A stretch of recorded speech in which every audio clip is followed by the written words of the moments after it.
नमस्कार, आर्य न्यूज देख रहे हैं आप। मैं हूं आपके साथ पल्लवी सिंह। रुक करेंगे इस वक्त की बड़ी खबरों की ओर। शुरुआत करते हैं श्रीलंका से।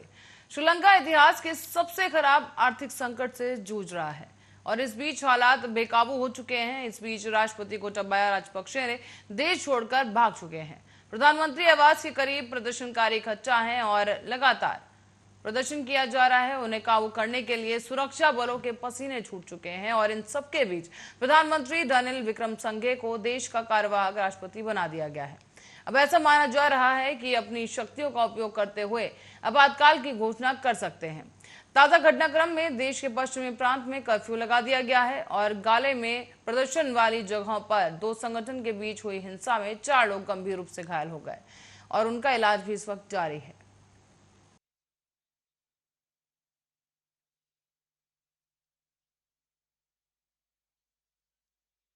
और इस बीच यूपी के रायबरेली से खबर सामने आई है, जहां गुरु पूर्णिमा का त्योहार आज पूरे जिले में बड़े उत्साह के साथ मनाया जा रहा है। आषाढ़ की पूर्णिमा को गुरु पूर्णिमा भी कहा जाता है और आज गुरु पूर्णिमा के अवसर पर सुबह से ही जिले के विभिन्न गंगा घाटों पर लाखों श्रद्धालु गंगा स्नान कर रहे हैं। ऐसी मान्यता है कि आज के दिन गंगा स्नान करने से कई जन्मों के पाप नष्ट हो जाते हैं और पुण्य की प्राप्ति होती है। श्रद्धालु गंगा स्नान करने के बाद दान दक्षिणा करके अपने घर परिवार को सुख समृद्धि और निरोगी बनाने का आशीर्वाद मां गंगा से मांगते हैं। तो वहीं गंगा स्नान के समय श्रद्धालुओं को कोई दिक्कत ना हो, इसके लिए जिला प्रशासन ने पुख्ता इंतजाम भी किए हैं।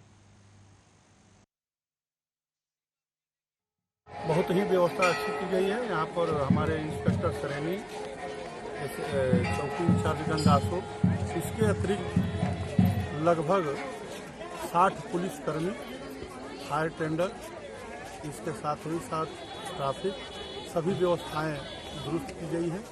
कहीं किसी भी प्रकार का कोई अव्यवस्था नहीं है। साथ ही साथ गोताखोर, तैराक, नाव सभी लगी हुई है। ये सिस्टम से सभी जगह अनाउंस करके सबको सुव्यवस्थित मेला में आवागमन की व्यवस्था। और लखीमपुर खीरी से इस वक्त की एक बड़ी खबर सामने आ रही है, जहां पर एसीजेएम कोर्ट ने दिए गिरफ्तारी के आदेश। अरविंद गिरी सहित 2 लोगों की गिरफ्तारी के आदेश दिए गए हैं और बीजेपी विधायक हैं अरविंद गिरी। 15 साल पुराने वन विभाग के मुकदमे में ये गिरफ्तारी की जानी है। बड़ी खबर इस वक्त की लखीमपुर खीरी से आपको बता रहे हैं। अरविंद गिरी समेत 2 लोगों की गिरफ्तारी की जाएगी और बताया जा रहा है कि जो पूरा मामला है काफी पुराना है। बीजेपी विधायक हैं अरविंद गिरी, जिनके खिलाफ ये कार्रवाई की जानी है। और इस बीच आपको बता दें कि 15 साल पुराना वन विभाग का ये मुकदमा है, जिसमें आज गिरफ्तारी की जानी है।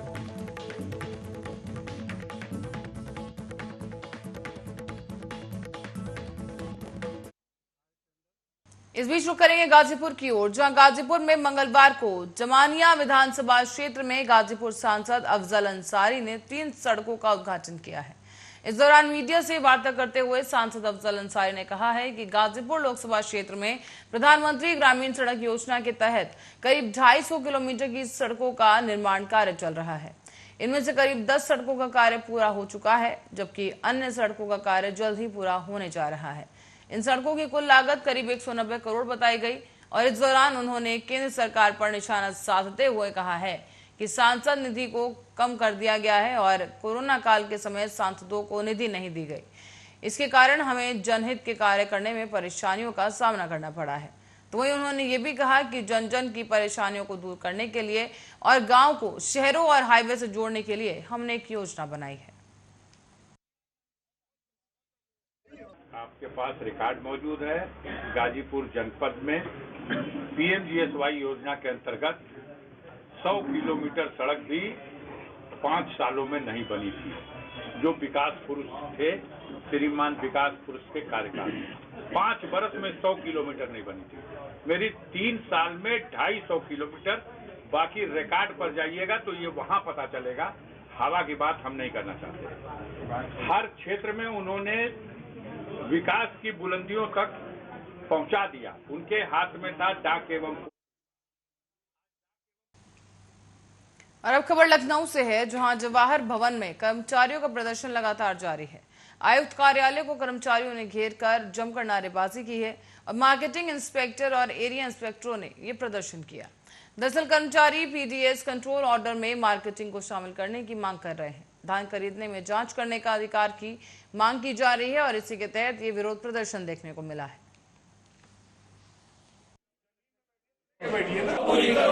मांगे हैं, 4 मांगे हमारी मुख्य रूप से हैं। पहला एक पीडीएस कंट्रोल ऑर्डर जो 2016 में जारी हुआ था।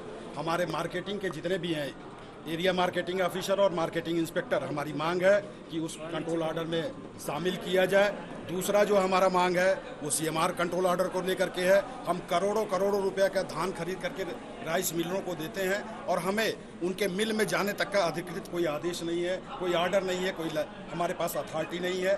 भारत सरकार का भी गाइडलाइन है कि सरकार जो है सीएमआर कंट्रोल ऑर्डर जारी करे। हम उसकी भी मांग किए हैं और उसमें मार्केटिंग इंस्पेक्टर तक के लिए जो है उसमें इन्फोर्समेंट ऑफिसर बनाया जाए। हमारी तीसरी मांगे जो है कि जो भी हमारी पूर्ववत की मांगे हैं, चाहे वो कैडर रिव्यू का है, वेतन विसंगति का है और भी हमारी, जिस पे लगभग शासन स्तर पे भी सहमति बन चुकी है। 3 बार हमको 4 बार लिखित रूप में मिल चुका है कि हम इस पे सहमत हैं। उन आदेशों को जारी किया जाए, चाहे वो एरिया मार्केटिंग ऑफिसर को राजपत्रित का दर्जा दिया जाए और उसके अलावा जो चौथी महत्वपूर्ण मांग है कि हमको इंफ्रास्ट्रक्चर प्रोवाइड किया जाए। इवन हमारी महिलाएं चाहे क्रय केंद्र हो चाहे गोदाम पे है, एक टॉयलेट तक की व्यवस्था नहीं है। उसके अभाव में लोग पानी तक नहीं पी रही हैं महिलाएं। और भी जो इंफ्रास्ट्रक्चर, चाहे वो हमारे स्टाफ का बात हो चाहे हमारे। और खबर अब प्रयागराज से है, जहां अज्ञात बदमाशों ने बीती रात को करछना में घर में उपस्थित महिलाओं के साथ अभद्रपूर्ण व्यवहार किया और साथ ही आगजनी के दौरान घरों में लूटपाट भी की गई। घटना के दौरान घर में कोई भी पुरुष मौजूद नहीं था और घर के सभी पुरुष खेतों में गए हुए थे। बताया जा रहा है कि आगजनी से 7 घर जल चुके हैं और घटना के घंटों बाद पुलिस और दमकल विभाग मौके पर पहुंचा। आग पर काबू पाया गया और हालांकि किसी के हताहत होने की कोई खबर नहीं है, लेकिन काफी भीषण नुकसान हो गया है।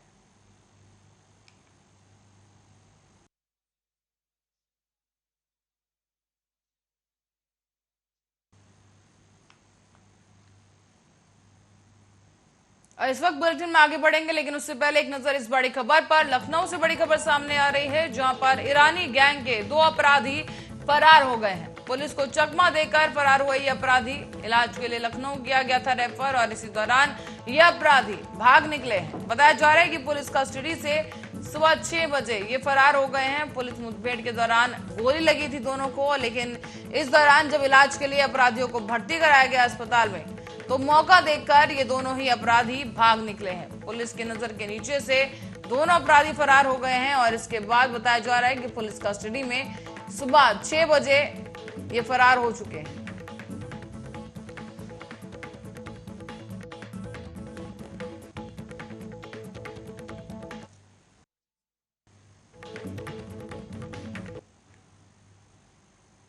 और इस बीच खबर फतेहपुर से है, जहां स्कूल के लिए निकली मासूम बच्ची लापता हो गई है। लापता होने की सूचना जब पुलिस को दी गई तो बहुत ही खोजबीन के बाद जंगल से बच्ची का शव बरामद हुआ है। तो वही मासूम बच्ची का शव बंद बोरे में बरामद हुआ और ये शव मिलने से ग्रामीणों में आक्रोश भर गया है। बताया जा रहा है कि मासूम दौलतपुर प्राथमिक विद्यालय के क्लास 2 में भर्ती थी और पुलिस अब इस पूरी घटना को लेकर जांच पड़ताल में जुट चुकी है। बिटिया के कौन लगते हैं आप? चाचा। कैसे क्या घटना हुई है? ये हम लोग तालाब कुएं ढूंढ रहे थे। अच्छा। इसके बाद ढूंढते आ रहे थे रास्ते में, तो इसके बाद प्रशासन आ गया तो इसकी डेड बॉडी मिली बाग में। अच्छा, क्या मामला है? सुबह लड़की कैसे घर से निकली और 9 बजे करीब निकली है घर से। निकली 9 बजे। कहाँ के लिए? स्कूल के लिए। और पन्नी में एक कॉपी, रबड़, कटर, पेंसिल सब लिए थे। एक प्लेट भी डाले थे, खाना जिसमें बढ़ता है स्कूल में, वो लिए थे। और गांव किनारे तक आई है, गांव किनारे से इसका हादसा हुआ है। बिटिया के कौन लगते हैं?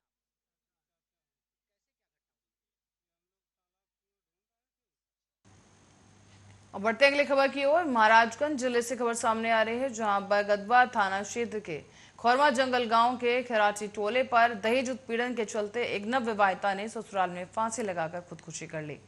सूचना के बाद मौके पर पहुंची पुलिस ने शव को कब्जे में लेकर पोस्टमार्टम के लिए भेज दिया है और फिलहाल जांच की जा रही है, जबकि मृतक के परिजनों का इस वक्त बुरा हाल है।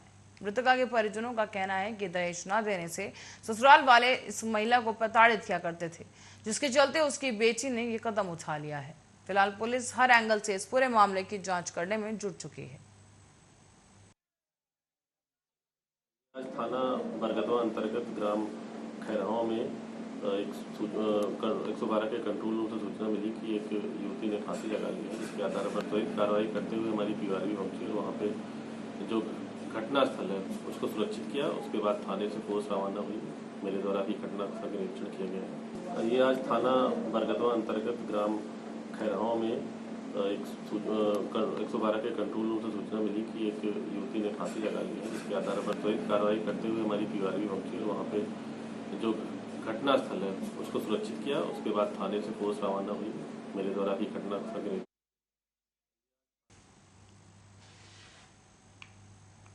और अब रुक करेंगे लखीमपुर खीरी की ओर, जहां से इस वक्त की एक बड़ी खबर सामने आ रही है। बता दें आपको कि रोडवेज बस को रोककर कंडक्टर से लूटपाट की गई है। लखीमपुर खीरी से ये खबर सामने आई है, जहां पर रोडवेज बस में लूटपाट की गई। बस में तोड़फोड़ की गई पहले, और उसके बाद पैसों से भरा बैग लेकर अपराधी फरार हो गए हैं। 4 बाइक सवार युवकों ने इस घटना को अंजाम दिया है।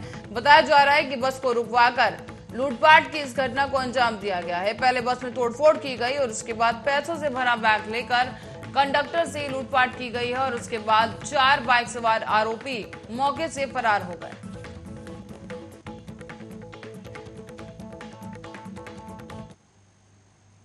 और इस बीच रुक करेंगे मिर्जापुर की ओर, जहां से खबर सामने आ रही है कि छत्तीसगढ़ स्थित जगत गुरु स्वामी अड़गानंद आश्रम पर भक्तों की भारी भीड़ देखने को मिली है। स्वामी के दर्शन के लिए लाखों की संख्या में श्रद्धालु पहुंचे हैं, और स्वामी अड़गड़ानंद महाराज का सबसे पहले आश्रम में संतों ने पूजन अर्चन किया है। पूजन अर्चन के बाद स्वामी ने सत्संग हॉल में अपने भक्तों को दर्शन दिए, और आश्रम पर विशाल भंडारे का भी आयोजन किया गया। बताया जा रहा है कि कल से ही आश्रम पर भक्तों की ये भारी भीड़ देखने को मिल चुकी है, और इसी बीच लगातार श्रद्धालुओं का आना बना हुआ है।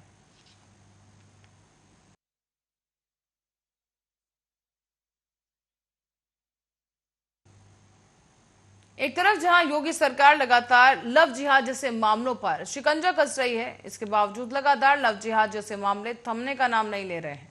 ताजा मामला सामने आया है रायबरेली थाने के हरचंदपुर क्षेत्र के गुलूपुर का, जहां पर दलित लड़की के साथ दूसरे समुदाय के लड़के ने अपना नाम बदलकर पहले तो उससे मोबाइल नंबर लिया, और फिर उसको प्रेम जाल में फंसाकर फर्जी तरीके से कोर्ट मैरिज की और जबरन धर्म परिवर्तन करवाया है।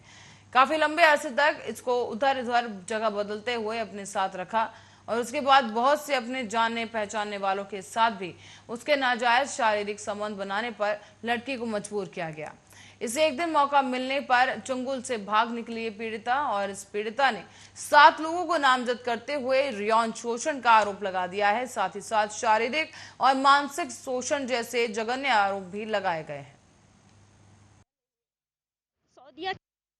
हमारे साथ ये हुआ है, मैं कपड़े की दुकान पे काम करती थी। वहाँ पे एक शख्स आया कपड़ा लेने, साड़ी लेने, तो वो आए। उसके बाद में मेरा नंबर ले लिया। इजहार खान ने अपना नाम हिमांशु मौर्य बताया कि मैं हिंदू कास्ट के हूँ। उसके बाद में ये मुझसे बातचीत करने लगे। उसके बाद में प्रेम जाल में मुझे फंसा लिए। उसके बाद ये अपने दोस्त के कमरे में ले गए, वहाँ पे शारीरिक संबंध ये लोग बनाए। उसके बाद में मेरा वीडियो बना लिए वो। उसके बाद में फिर बोले, डरवा धमका के बोले कि हम वीडियो अगर किसी से जिगर किया तो हम वीडियो वायरल कर देंगे, इसीलिए हम किसी से हमने बताया नहीं है। सऊदीया चला गया। सऊदीया से जब लौटा तो ये मुझे दिल्ली ले गया। दिल्ली में मेरे साथ इन्हें कोर्ट मैरिज किया। कोर्ट मैरिज करने के बाद में उसके बाद में 10-15 दिन मुझे दिल्ली में रखा। उसके घर वाले आए। जब मुझे पता चला कि ये मुसलमान है, तो उसी बात पे मैंने विरोध किया। तो ये मुझे लोगों ने बहुत बातें बोले, मुझे डरवाया, धमकाया, मारा पीटा भी। कमरे के अंदर मुझे कैद में बंद रखे थे कि ये कहीं जा ना पाए, इसीलिए मुझे कमरे में ये लोग हैं। क्या पता है सर, इन लोगों ने मेरे साथ बहुत बुरा किया है। वहाँ हरचंदपुर थाने में गए तो ये बोले कि नदीम ये सुलह समझौता करा दिए। कौन है नदीम वो जो गुलूपुर जो चौकी है वहाँ पे हाँ सिपाही है। तो वो अपना सुलह समझौता करा दिए उन लोगों के साथ मिलके। हम सर ये लोग हम लोग नहीं सर, हम पढ़े नहीं है, बस अपना नाम लिख लेते हैं बस, और हम पढ़े नहीं है। और इस बीच रुक करेंगे गोरखपुर का। गोरखपुर में बोले सीएम योगी आदित्यनाथ, जहां प्रदेश का हुआ दंगा मुक्त। बड़ी खबर गोरखपुर से आपको बता रहे हैं, जहां पर सीएम योगी आदित्यनाथ ने संबोधन किया और कहा कि प्रदेश अब दंगा मुक्त हो चुका है। साथ ही बड़ा दावा किया गया कि तेज लाउडस्पीकर बजे तो सूचना देने के लिए सीएम योगी आदित्यनाथ ने अपील की है। बड़ी खबर इस वक्त आपको बता रहे हैं, सीएम योगी आदित्यनाथ ने दावा किया है कि अब प्रदेश दंगा मुक्त हो चुका है। साथ ही साथ लाउडस्पीकर को लेकर चल रहे विवाद के बीच भी सीएम योगी आदित्यनाथ ने कहा है कि अगर कोई लाउडस्पीकर बजता है तो तुरंत ही सरकार को सूचना दी जाए।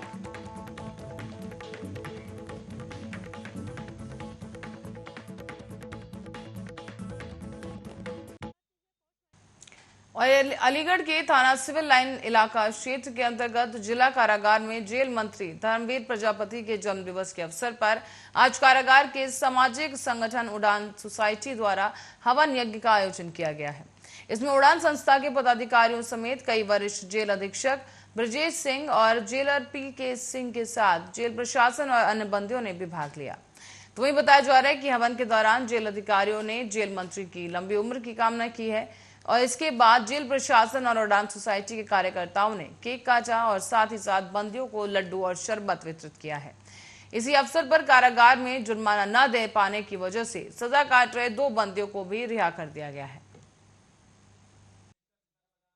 कारागार में आज माननीय कारागार राज्य मंत्री स्वतंत्र प्रभार श्री धर्मवीर प्रजापति जी के जन्मदिन के अवसर पर उड़ान संस्था के द्वारा कारागार में हवन इत्यादि का कार्यक्रम रखा गया था और उनके द्वारा इस चीज़ की अनुमति प्रदान की गई थी, क्योंकि माननीय मंत्री जी द्वारा बंदियों के हितार्थ और कारागार की व्यवस्था को व्यवस्थित करने के लिए सामान्य रूप से बहुत अच्छे कार्य किए जा रहे हैं। इसलिए जो है उड़ान नामक संस्था के द्वारा बंदियों के बीच हर्षोल्लास के साथ उनका जन्मदिन मनाए जाने के लिए हवन पूजन इत्यादि का कार्यक्रम कराया गया। साथ ही 2 बंदियों की जुर्माना जमा करके उनको कारागार से रिहा किए जाने की व्यवस्था की गई थी, जिसकी उनको सहर्ष अनुमति प्रदान की गई और माननीय मंत्री जी।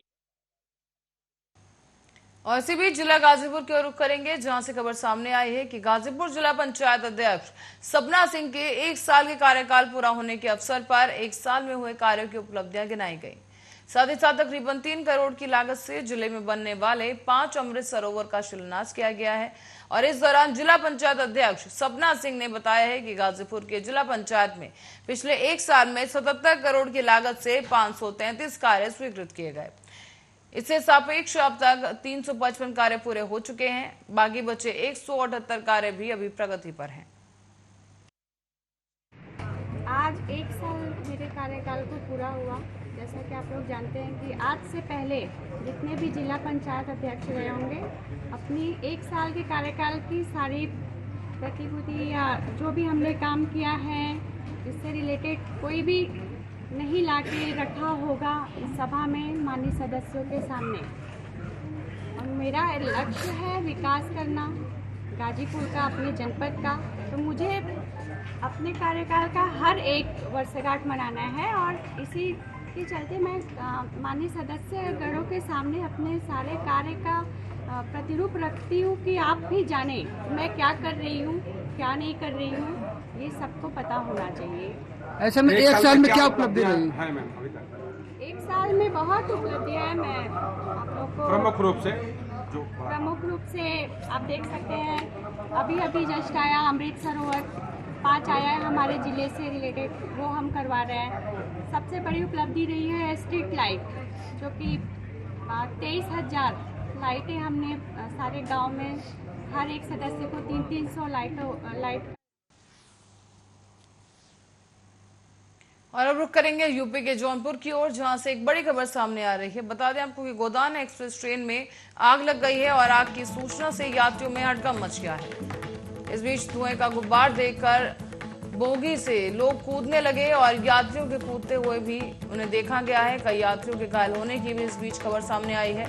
बता दें कि आपको आग लगने के कारण का भी स्पष्टीकरण नहीं हो पाया है, लेकिन आग की सूचना से ही यात्रियों में हड़कंप मच गया। कई यात्रियों ने ट्रेन से कूदकर अपनी जान बचाई है।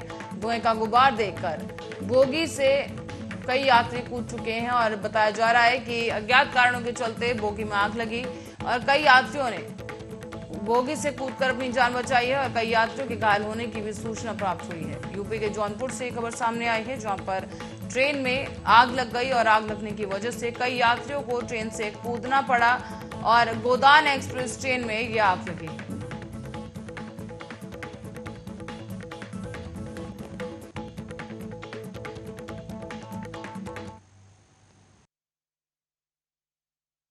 अपनी विभिन्न मांगों को लेकर मुंजाल सोया कंपनी के कर्मचारी हड़ताल पर बैठ गए हैं।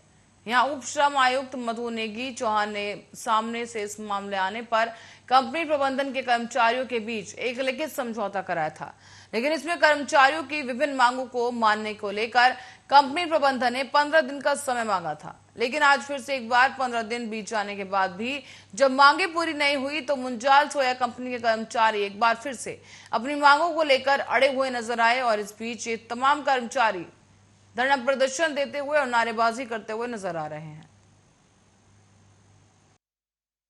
हमारा जो है अभी 23 तारीख में कंपनी बंद हो गई थी। वर्करों ने कार्य बहिष्कार कर दिया था अपनी मांग पत्र को लेकर, जो करीब 11 महीने से एएलसी महोदय के यहाँ पे लंबित चल रहा था।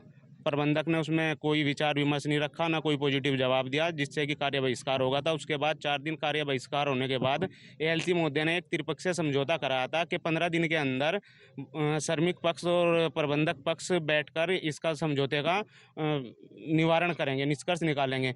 पर 15 दिन आज बीत गए हैं, प्रबंधक महोदय की तरफ से कोई पॉजिटिव जवाब या कोई भी ऐसा रिस्पॉन्स नहीं दिया गया है। देखिए, लास्ट ईयर मुंजाल शोभा के श्रमिक प्रतिनिधियों ने अपना एक वेतन इंक्रीमेंट को लेकर चार्टर ऑफ डिमांड हमारे कार्यालय में और मैनेजमेंट को दिया था। उसके रिगार्डिंग लगातार मैनेजमेंट के द्वारा भी बातचीत करी गई है और हमारे कार्यालय में भी लगातार त्रिपक्षीय वार्ता कराई जा रही है। यूपीआईडी एक्ट 1947 के प्रावधानों के अंतर्गत दोनों पक्षों के मध्य बैठा के जो है जो चार्टर ऑफ डिमांड है उसमें सहमति बनाने का प्रयास लगातार हमारे कार्यालय के द्वारा किया जा रहा है और आज भी इसके क्रम में हमारे यहाँ पर वार्ता थी। हमारी मांग है तो लड़का परमानेंट हो और जो हमारे पैसा बढ़ाया जाए और जो हमारे 3 लड़के बाहर हैं उनको अंदर लिया जाए, ये हमारी मांग है। और कंपनी को 15 दिन का टाइम दिया था डीएलसी साहब को, लेकिन उसमें ये और इस बीच रुक करेंगे आगरा की ओर, जहां से एक बड़ी खबर सामने आ रही है। बता दें आपको कि आगरा में सिपाही पर हमला कर आरोपी को छुड़ा लिया गया है। जिले जेल से पेशी पर लाया गया था ये आरोपी और सिपाही इस दौरान गंभीर रूप से घायल हो गया है। फिरोजाबाद का निवासी बताया गया फरार आरोपी। घटनास्थल पर सभी आला अधिकारी मौजूद हैं और बताया जा रहा है कि पेशी के लिए यह अपराधी लाया गया था, लेकिन इसी बीच आरोपी को छुड़ाने के लिए हमला किया गया और इस बीच सिपाही गंभीर रूप से घायल हो गया है। आगरा से एक खबर सामने आ रही है, जहां पर दिन दहाड़े एक आरोपी को पुलिस की नाक के नीचे से छुड़ा लिया गया है। फिरोजाबाद का निवासी बताया गया फरार आरोपी और सिपाही को इस दौरान घायल कर दिया गया है। घटनास्थल पर फिलहाल कई आला अधिकारी मौजूद हैं और इस पूरे मामले पर आगे की जांच की जाएगी।